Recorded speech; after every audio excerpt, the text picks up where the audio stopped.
દક્ષિણ ગુજરાત યુનિવર્સિટીના આરટીઆઈ સેલના કોઓર્ડિનેટર દેવેન્દ્રનાથ પટેલે ભગવાન શંકર અને ગણેશજી પર વિવાદિત ટિપ્પણી કરી છે। આ અંગેની પોસ્ટ તેમણે શેર કરતા વિવાદમાં ઘેરાયા છે।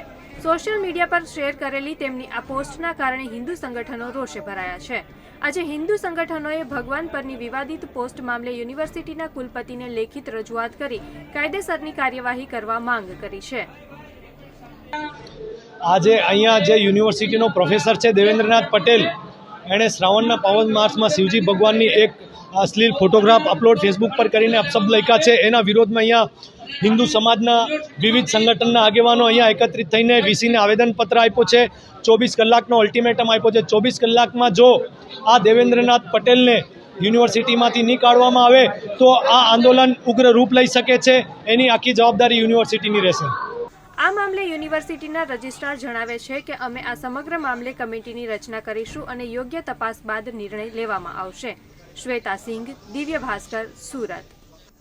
શેર એન્ડ ડાઉનલોડ કરો દિવ્ય ભાસ્કર એપ।